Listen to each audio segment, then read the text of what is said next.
Hey guys, let's get more news about Steelers, but first, don't forget to subscribe and leave your like. Giants urged to trade for Steelers scoring threat. Tight end position remains in a state of flux for the New York Giants after Darren Waller retired, but Big Blue can fix the problem by trading for Pittsburgh Steelers starter Pat Freiermuth. It's a move urged by Bleacher Report's Alex K., who has the Giants get 2021 NFL Draft second-round pick Freiermuth in exchange for a mere fifth-round choice. That's a potential bargain, even though Freiermuth is set to become a free agent in 2025. K spelled out why the Steelers might not want to wait to decide the former Penn State star's future, considering Pittsburgh has Darnell Washington waiting in the wings. Getting a day 3 pick in return for Freiermuth could help the team during a critical 2025 offseason. There are ample reasons for the Giants to offer draft compensation to get Freiermuth. Not least the unproven nature of their own primary names on the depth chart, Daniel Bellinger and rookie Theo Johnson.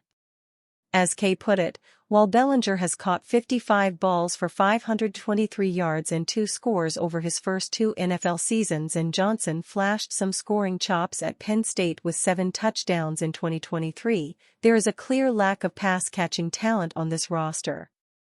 Freiermuth makes sense as a trade target for the Giants because he's got the physical dimensions of a traditional, inline tight end.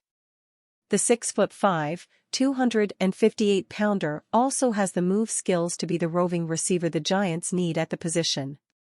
Freiermuth's value as a pass catcher is obvious. Even though Kay noted he's coming off a down 2023 season, he notched a meager 32 receptions for 308 yards and 2 touchdowns. He's only a year removed from a breakout 63-catch, 732-yard campaign. He also found pay dirt 7 times as a rookie in 2021 and could re-emerge as a regular scoring threat if he lands with the Giants. The reference to Freiermuth's threat in red zone is a compelling reason why the Giants should make this trade happen. Some of number 88's best work near the goal line helps illustrate his versatility. A good example was Freiermuth's first touchdown grab in the pros when he snuck into the backfield against the Cincinnati Bengals in 2021. Freiermuth would offer struggling quarterback Daniel Jones a big-bodied target between the 20s, where defenses are more likely to double top draft pick, wide receiver Malik Nabers. Jones also needs a tight end who can get open between the numbers and make tough catches in traffic. Freiermuth did both when flexed into the slot for this long gain against the Detroit Lions, highlighted by ESPN's Matt Bowen. A lack of production and depth sums up why the Giants still need help at tight end. NFL Insider argues MVP-caliber QB could sign with Steelers to stick it to Cowboys. The Pittsburgh Steelers don't have a quarterback signed beyond the 2024 season. Assistant General Manager Andy Weidel explained to reporters on August 15 that the team's plan is to see how both Russell Wilson and Justin Fields perform during the season before making any long-term decision. On August 31, Pro Football Talk's Mike Florio proposed a different plan, signed Dallas Cowboys quarterback Dak Prescott. Florio argued the Steelers may be interested in moving on from both Wilson or Fields after 2024. Florio then laid out how the team could land Prescott for less than market value. The Steelers could choose to fire both quarterbacks, depending on what happens this year. They cleared out the quarterback depth chart after a playoff berth in 2023. They could do it again, wrote Florio. Would they pay Dak market value? Here's the thing about free agency. Dak could choose to go to a team and a coach for less than market value.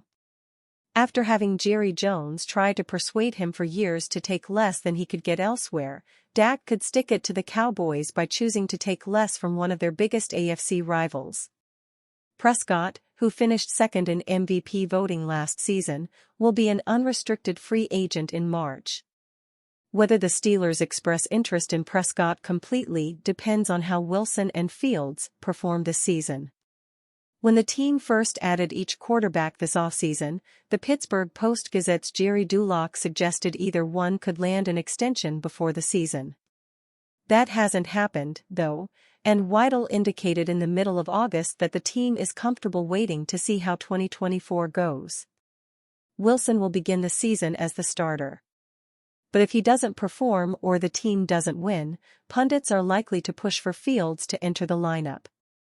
Fields was largely the national media's preferred choice for the job during the preseason.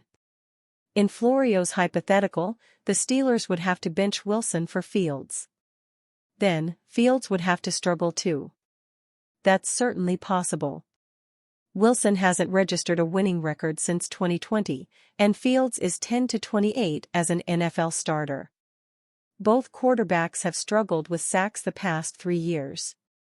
Over 8 NFL seasons, Prescott has never posted a losing record in a season where he started more than 5 games. He's also made 3 Pro Bowls. In addition to his second place in MVP voting last year, he made second-team All-Pro after leading the NFL with 36 touchdown passes. Although he hasn't taken the next step in the playoffs, Prescott is a franchise quarterback. Next March, he could be one of the rare franchise quarterbacks who reach free agency. Blockbuster trade proposal sees Chiefs acquire star running back from rival. The Kansas City Chiefs are in the market for a secondary playmaker in the backfield behind Isaiah Pacheco, and the rival Pittsburgh Steelers may be their best bet for a trade. Pittsburgh has 2 starting caliber running backs on the roster in Najee Harris and Jaylen Warren. Alex Ballentine of Bleacher Report predicted on Sunday, August 31st, that the Chiefs will land one of the 2 before the trade deadline passes on November 5th. If the Chiefs believe that adding another talented back could put them over the top in their quest to three-peat as champions, then it would be worth it to them, Ballentine wrote. Notable trade targets that could make sense include either of the Pittsburgh Steelers running backs Jaylen Warren and/or Najee Harris. Both are set to become free agents after this season, and it's unlikely the Steelers pay both of them. Harris is the more accomplished player, having earned a Pro Bowl nod during his rookie campaign in 2021 and eclipsed 1,000 yards rushing in each of his 3 NFL seasons. He also has 28 total TDs in 51 appearances and has never missed a game. Where that becomes problematic is when Harris hits unrestricted free agency next March and demands to get paid. However, the current trend across the league is to spend less on running backs and tackle the position by inexpensive committee instead. The Steelers have already declined the 5th-year option on Harris's contract, which would have paid him only $6.8 million for the 2025 campaign. If Pittsburgh doesn't want to pay Harris that amount for one season, bringing back Warren for less and pairing him with a Day 3 rookie or a reclamation free agent project probably makes more sense from a financial perspective going forward. A few teams are zigging where most of the rest of the league is zagging and signing running backs to big deals to exploit the market inefficiency. The Green Bay Packers are one of those organizations after inking former All-Pro Josh Jacobs to a $48 million deal. Jacobs revealed in an interview with Dan Pompei of The Athletic on August 28 that the Chiefs were also vying for his services this offseason. "They were trying to get me hard," Jacobs told Pompei. "But there was no way I was going there. I feel like once you are rivals with somebody, you have a genuine hate for them. I couldn't see myself in that color." Harris might, however, as Kansas City tipped its hand in pursuit of Jacobs this offseason as to where the franchise feels it might improve its offense. The Chiefs will attempt to make NFL history this year by capturing their 3rd consecutive Super Bowl title. And if they believe Harris can put them over the top, the Steelers can benefit by both getting off the running back's money early and getting max value back in a trade return in the process. And you, fan? What do you think of the situation of Najee Harris? Leave your opinion in the comments.